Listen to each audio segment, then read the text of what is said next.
working on your mindset is so important. But I also think sometimes people get to make excuses and sabotage their lives by thinking everything is too difficult. And I don't see it that way. I do think requires work. Welcome back to the new episode on Transformative Purpose podcast. Joining me today is Cristiane Ross. Cristiane is a Brazilian, and when you meet her, you will feel a great ton of positive energy coming from her that just rubs out on you. And Cristiane studied and worked in the United States, Brazil, Hong Kong, and many other places across the globe. She used to be the group head of customer service, corporate sales, and CSR at Pure, a leading lifestyle brand in Asia whose mission is to help people live a healthier and healthier life. She's now a founding member of Women of Hong Kong, Women in CX, and also the founder of Spark Consulting. Looking forward to our chat, Cristiane, and today we're going to talk about how you transform from your previous life to what you are today. I know you're big on intentions. About a week ago, we had a lot of interesting chats over a coffee. Really super looking forward to our chat today. And thank you so much for your patience. We spent the last half hour trying to figure out this audio and configuration that, to be honest, that's really stressing me out. So hopefully this chat will go okay. Fingers crossed. Thank you. Thank you for having me. And hey, like I said, it's totally fine. We had the time to do it. And it's not an official, we don't have thousands of people waiting on us for a presentation. So this works well. And I'm delighted to be here. I enjoyed our coffee last week. And let's see how this takes us. I think I hope, I always feel like I hope this will be valuable for others as well, because I think that everything you show up with purpose, right? You show up with intention. And to me, it's like, if there's anything that I can do to help just to bring up a bit more of enthusiasm in people's lives, I think that's a good one. Absolutely. Hey, last time during our coffee, you told me that you don't have a TV in your house. Why is that? I don't have a TV because I do not like news. I'm very peculiar and intentional on what I allow in. Yeah, truly. So what I listen to, what I read, and to me, TV has not had any purpose in a long time, has nothing good. It's not, and sometimes people say, oh, but it's not that I'm alienated. To be frank, I feel that what are the things within my control? And then let me act on those. A TV, for me to be listening and seeing all the bad news all the time, that to me doesn't make any difference. Yeah, it doesn't add anything positive to my life. I have one laptop, this laptop that we're recording this right now, which is a simple Microsoft Surface. And sometimes I watch Netflix, but a lot of my, if I want to see anything, I look online. I watch sometimes BBC online and CNN online. But to be very frank, I just try not to look at news. So TV I really have not. I had one so here's full disclosure. I had the TV and I think I probably turned it on like 3 or 4 times in 8 years. So I finally gave it away because no point. Okay, so I guess 2015. Maybe it's the last 2015, 2016. I haven't really turned on my TV. I've, similar to you, I've actually stopped watching news for a couple of years now. When I tell this to my in-laws and my parents, they all think that I'm crazy. This is different. You really notice how much this impacts people's lives when you go to other people's homes and they always have the TV on.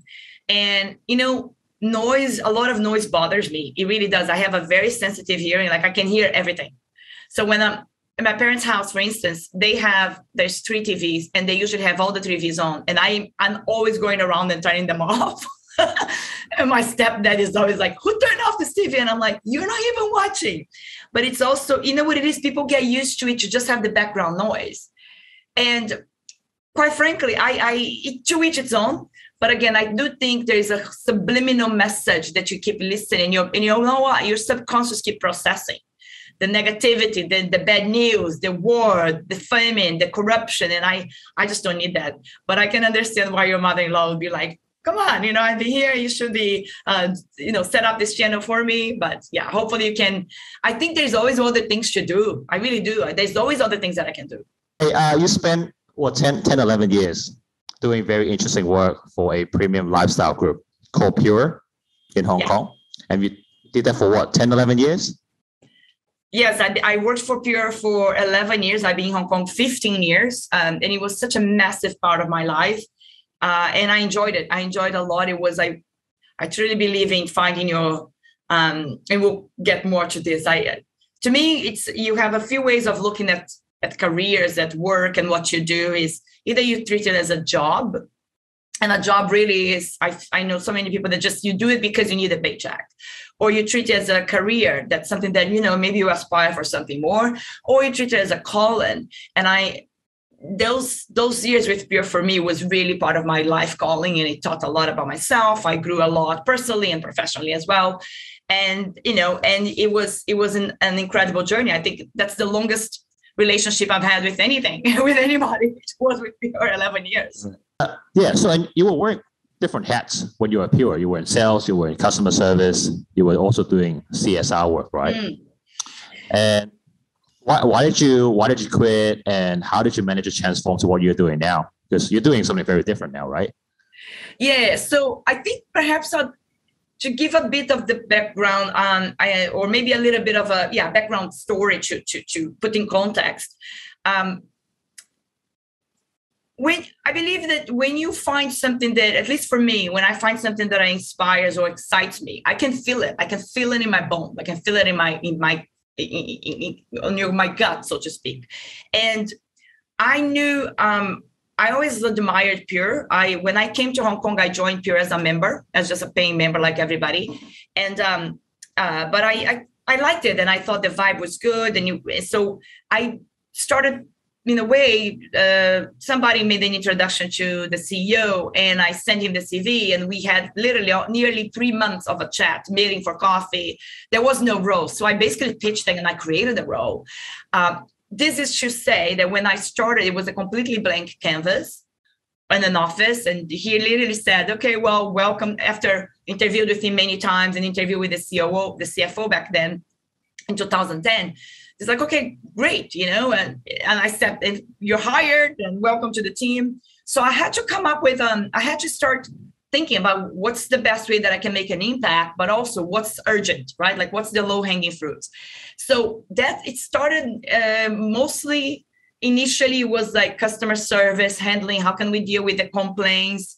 And I reframed that because I saw there's the role of anybody that is in customer experience or guest experience is way beyond complaint handling.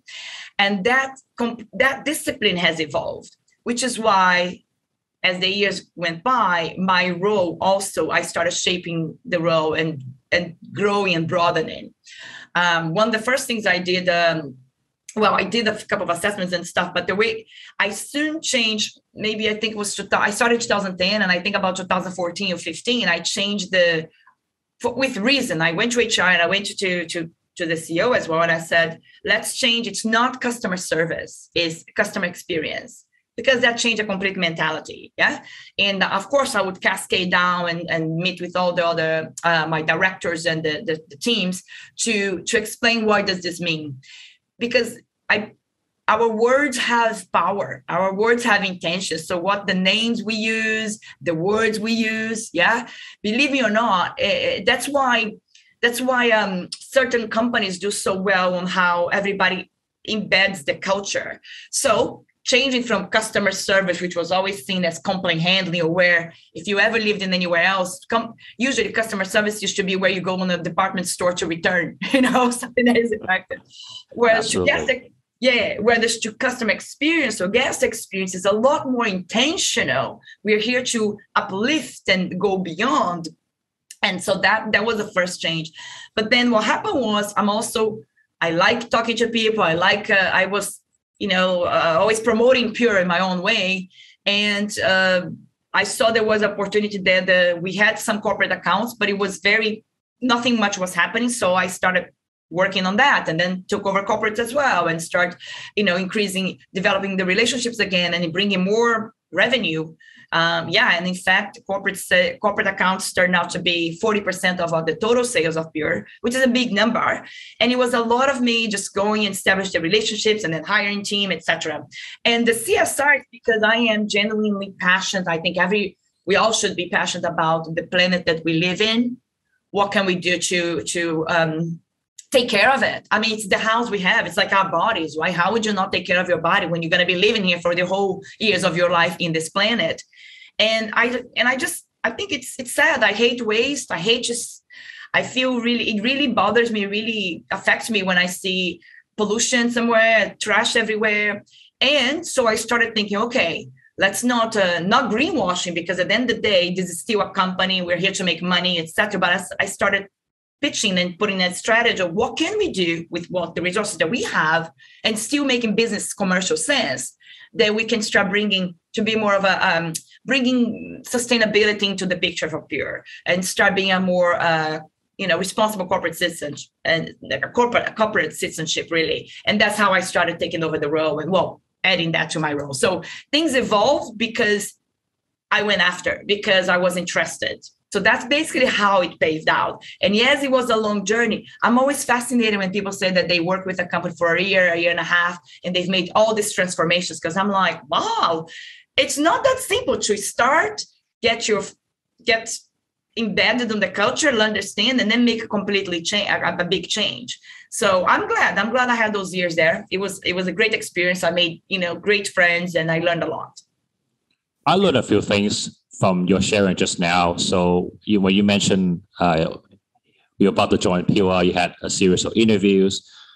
There was no job, basically. You crafted your own job, you pitched your own job. And then as you were doing it, you started thinking sort of outside the box. One example is you changed the name of customer service to customer experience. And that really uplifted a lot of people and changed the perception, all misconceptions that a lot of people had. And then as you went along, you saw, I guess you kind of spotted different opportunities within the business, and you just initiated and just went into it and expanded your own job scope, which led to where you were, right? Great wrap up. Yes, you got it. No, I think you put that really beautifully. And I think that's, in essence, I think you demonstrated a lot of important attributes that I think a lot of people can learn from, whether they are at the start of their career or, 10 years, 20 years into their career. I think that kind of mentality, just taking initiative, being proactive in whatever job, whatever company you serve, is really critical and imperative for many people. What did you leave? I mean, you painted a very rosy picture. You had a great job. You're doing a lot of different responsibilities. Why quit? So a few things, right? So to me, the whole calling and all that, and I think I'm a very curious person. I always want to learn more. And I always want to grow. Like, I love learning. The reason why I also start taking all those other things, the other hats, and wearing the other hats, because it forced me. Like, I did a lot of self-learning, just watching YouTube videos, doing online courses to understand more about sustainability, to understand more how different bringing wellness into corporate world, etc. The reason why I changed, because I've always said is I loved my job, loved it, and it never felt like a job. Like, I worked insane hours, and honestly, it never felt. I worked weekends. I went to the clubs and did a lot of the tours so I loved my role, my time with Pure, and it never felt like a job until it did. And basically, it was when we had, as you know, we all been in Hong Kong. Our later half of 2019 was a tough one with the protests. And my role was always super involved in mitigating risks, appeasing or being very, very strategic with the PR, how we position ourselves, how we handle the conflict and the controversy. The controversy that was appearing. And that was intense. It was full on. So protests took a lot of toll, but fine. Then we finally had a break. That was my last trip. I went to Australia literally for like 12, 13 days between December 2019, came back early 2020, haven't gone anywhere ever since then. And then we had COVID. And with COVID, our industry, like many, when we started, we thought something was temporary, right? We started a few closures here and there, but that took a toll. So myself and other colleagues, we started working from home right away around March 2020 or April 2020, literally like in a setting like this, although no, nobody did not have any sort of setup, but the hours were insane. As much as we were closed, there were a lot of things to be done behind the scenes, and especially for my role. So not everybody had, but myself, the head of ops and the head of marketing, we was full on. We were on calls every day, twice a day. It's work until late to put comms and communication to the clients. And all of that start taking, I was thinking, where is the light at the end of the tunnel? But also I believe in what we did. I fully believe that not just pure life is about what can we do to live happier lives, healthier lives. And I think if you're healthier, you're happier. Okay. No matter what you do, because there's nothing, I really believe health is wealth, period. So I stood around because I thought also this is going to be temporary. Until, to then 2021, and things continued. And for what I wasn't sure exactly. I knew I wasn't enjoying anymore.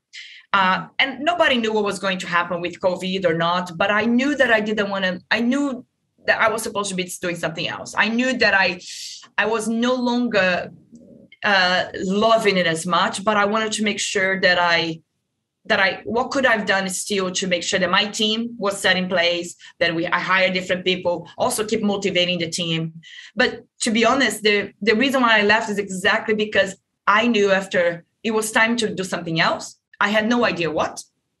I wasn't looking for a job when I left. So, but I did, the decision to leave literally came to me. Even though my last day was in June 2021, the decision came to me on a late night walk on September 2020. I always do a lot of walks to clear my head and exercise. And I remember thinking, what is it that I'm unhappy about? What is it that I can do to change? And then I start planning. Okay, what can I do? So the reason that I left, to sum it up, is because I was no longer, after almost 11 years, I knew I was no longer adding. I didn't feel that I was adding any more value. I've taken my role as far as I could. Mm-hmm. I built a team in Singapore and in Shanghai, and I was no longer feeling that joy, that passion anymore. Well, I'm sorry to hear. I'm a big fan of Pure. I used to be a member. Yeah. But over the last few years, I've definitely seen different changes in terms of how the company is run. I want to touch on some of the chats that we did during our coffee, some of the life myths that we talked about, right? Obviously, the last 3 years has been super difficult. And, also given everything that's happening around the world, a lot of people have left Hong Kong. But during our chat, I distinctly remember you mentioned that you believe that the worst is behind us. Yeah, and we should always try to look for the good, no matter what situation we're in, right? Mm-hmm. Yeah. How can somebody? I mean, it's easier said than done, but how can somebody do that? And I know you practice different things. You do your weekly and daily walks to make sure you have a healthy lifestyle. If I remember correctly, you also do yoga. Yeah, I do yoga. I do meditation as well, and journaling. I've been doing journaling for the longest. Yeah. Yeah. How do you practice to have that positivity mindset? Great. So the short answer is I fully do believe, and I see it is happiness is a choice. Now, that doesn't mean you nullify or you brush under the carpet the sadness, the challenge, the difficult times you've had, or because it's important to honor all of those. But I really believe, our mind is so powerful, and I know that from when I was a little girl. Our mind is super powerful. I grew up with, my mother is a psychotherapist, so I saw how she helped some of her patients. And I also done therapy. I went to therapists. I remember, I think I was 9 or 10 years old, because I had so many questions about life and whatnot. But the short answer here is because how do I choose? How do I stay positive? It's a choice, and it's a practice. It's a daily practice. It doesn't come overnight. But the other option is because I feel like this. What's the alternative? Our minds are so powerful, and the whole, I can't remember who said this, but you believe you can and believe you can't. You're always right. You're right. And that is true also for how you choose to look at a situation. So I've had a lot of challenges in my life, but one thing that I go back to is my faith, that I do believe things will get better. I do believe that the best is yet to come. One thing that I say to myself every day, and I have written in notes on my walls and my medicine cabinet, is something wonderful is about to happen to me today. Literally, something wonderful is about to happen to me today. And every day something does. It doesn't need to be crazy big. It could be little things, but start looking for those things. I think it's important. So when I do, it is true, like now, like everybody, I also have days that you're upset or let's talk about even like important things about life when you make a career change or when you're trying to move. This is the third big move in my life. But I think you need to have that sort of you got to dig deeper and do a lot of self-work. I believe in the whole, do the work. Number one, be curious, because if you look at the life with curiosity, if you look every day with curiosity, you can see new things. I walk outside, I always look up, I look at the trees, I appreciate the things, being with nature. Even in a city like Hong Kong, there's so much greens. So be curious about life will help you to look for the good, number one. Would also help you, at least it helps me, to look at the difficulties with okay, what can I learn from this? Yes, this is painful. I got fired, or I lost somebody, or, this relationship is not working and it is challenged. Or I've had a very, very tough time at work, which I've had, and I've had some, physical breakdowns and stuff. What can I learn from this? And so the curiosity is a big, big component in my life, has always been. Curiosity to me is like one of the big values. It opens up doors. It helps you to see things in different perspective. The other thing is, you be open, being open to what is, be open to see things in a different way and learn the lesson. The other thing is, do the work. Working on your mindset is so important, but I also think sometimes people get to make excuses and sabotage their lives by thinking everything is too difficult. And I don't see it that way. I do think requires work. And by work, I don't mean I used to think that you have to hustle. I've always hustled and worked really hard. Now, on the past 2.5 years, I think it's like I'm starting to learn how to let go of things that I can't control. So you still do the work, but now you do the work with so much more ease. I don't feel like I'm pushing, a 5-ton rock up the hill. And instead, I feel like, okay, how can I be, what's this telling me? Okay, it's being written, for example, the whole thing with COVID, so many people were negative. Look, it was tough for everybody, but I haven't seen my family in near 4 years. Am I going to sit around and mull and feel, oh God, no, I'm glad that they're healthy. You do what you can with the tools you have. And that to me is how I look at every day in my life. And yes, I do believe the worst is over, it's behind us. And I think the city is going to bounce back like this. Hong Kong, things are starting to open. I look forward to when they get rid of the quarantine requirements. But until then, we're here. Yes. Speaking of letting go, you have an interesting perspective on perfectionism. Tell me about that. Oh, yes. Yeah. Perfectionism is not serving me. It's not serving us. Perfectionism is actually... it hinders us because it's that inability to let go. Perfectionism is really, you want to control everything and you can't. The reality is there's very few things in life that we can control. Sure, I can control the lighting, but today we couldn't even control the sound, and you've done this so many times. So I've started perfection. I had to work really, this is my own thing. I had to work really hard. And to me, when I say work, is literally do the work. Self-questioning, self-awareness, coaching, and tons of journaling. Why is it that I feel the need to be in control? And you know why? It's because when we have this false idea that if you are in control, then you'll be able to control the outcome and things will go the way you want, but they don't. That's not how life works, right? If anything, the situation that we have had with COVID, but in the broader macro level of the world, there are a lot of things that we can't control. Therefore, my view has changed completely. I've learned the whole 80-20% rule. do the best you can. Even, and I'm talking about all areas, professionally, because I used to burn the candles on both ends, and then I'm exhausted, I'm depleted. How is that serving anybody? So I learned how to let go. You still do. That doesn't mean being sloppy at all. I have zero. One thing, my pet peeve is I have very low tolerance for mediocrity, because I think we can all, every day you show up and you do the best you can. Don't just brush under the carpet.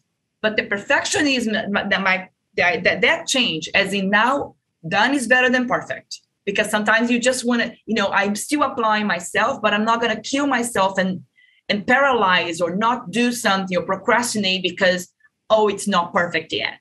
That's my whole view of perfectionism. It's you got to let go. You got to let go. Very inspirational. No, thank you. When we were having the coffee, this is something that you sprung on me, and I was like, oh, that's a great concept that I haven't really thought about, because, back in the days, be a perfectionist, multitasking used to be considered as strengths, right? Until I realized, and you talked about curiosity, and recently I read some studies, only 2% of our population can multitask, and they can actually deliver a better outcome or better product by multitasking. In fact, 98% when they think they're multitasking, they're actually not doing as good of a job they think they were doing. So that's been super interesting. Hey, I want to ask you things that you want to tell your younger self and your older self. Let's say if you, the 20-year-old self, Cristiane, what do you want to say to her? And let's say if you live up to 85, right? What do you want to say to your older self now? So I'm 45, going on 46. And I'll tell you what, I remember very clearly when I moved to the States, I had just turned 19, and I went to school there. And actually, not long ago, I posted on my LinkedIn the photo of when I graduated from university. So what I would say to my younger self is, learn to let go of control much earlier on, and trust that you have the answers. Trust that God, the universe, will support you. Those are the main things. Let go of control and trust. So it's surrender. Yeah. Yep. Yeah. And what about your older self? You know what's funny, and I'm not making this up. I was looking at my journal last night because I was thinking about things that if there was anything that I could add value here. And I usually do this where I write letters a note to myself and one thing is I actually wrote, it was 17th of January this year. I wrote a letter for me for 6 months later. Literally, it's going to be 17th of June, but I read it yesterday. And it's fascinating because a lot of it has come true, has been exactly it.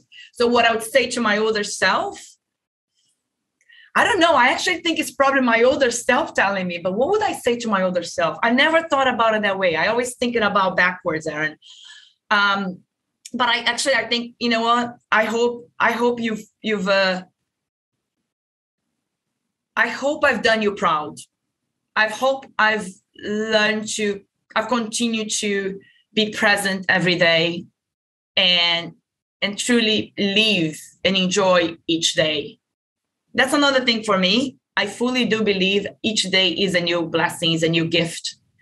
I don't take that for granted. I think sometimes it's easy to get caught up on routine. But if you stop to think about it, really, we don't know if you're going to be here tomorrow. So I find that's important to me, to keep things in perspective. That doesn't mean you go crazy today and, get drunk or whatever, spend all your money. It means living with intention. And that is something that I do a lot. It's like every day, a few things that what can I do to help? How can I show up today? Whether it's for this chat, this conversation that we're having, or I know I'm going to have interaction with somebody else tomorrow, later today, and something tomorrow. What can I do that I'm showing up authentically, but also adding value, being of service one way or another? Yeah. That's beautifully said. What you said when I asked you about, what would you say to your future self, right? Just be proud, but trying to be proud for someone else, but really be proud of yourself, right? Yeah. Well, yeah, because I think when we, and I'd say this, look, you are married and you're a father. Think about this. I like that analogy that you can't pour from an empty vessel. If you don't do something for you, yeah, as busy as your life may be or my life. I mean, I don't have family here, but to me, my friends are my family. The way I show up and interact with people and I reach out, come on, the way we interacted is also something like, and I'm like that. I think if you do the work on yourself, you become a better person, and then you'll be able to show up to every single stage of your life, your career, your personal life, your relationships, or your community. You show up better, and then everybody wins. You know, so that's basically what I mean about being. I hope I made you proud that I can show up every day with that kind of intention, purpose. Beautiful. I love it. And I think one of the issues that we have is that you mentioned that I'm married, I've got 2 kids, right? But not everyone has to walk the same path. Correct. Right? Not everyone needs to get married. Not everyone needs to have kids. You know, I know couples who aren't married. Yeah. They have pets and they're perfectly happy. Live your own life. Don't try to live someone else's life. I think that's super important. And that's hard, Aaron, right? That's hard. I mean, people tend to compare. And comparison is the killer of all joys, and that's something that I have to remind myself, because it's so easy sometimes for us to compare with others.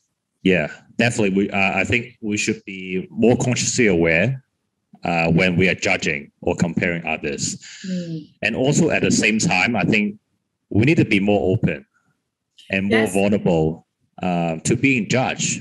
And like you said at the beginning of this podcast, just one of these noises we need to learn to live with and practice daily to, get rid of them. They're not relevant. They don't serve you one. Yeah, you know what you said. I'm going to bring one thing that, especially in what you just said there. It's important to learn how to be vulnerable.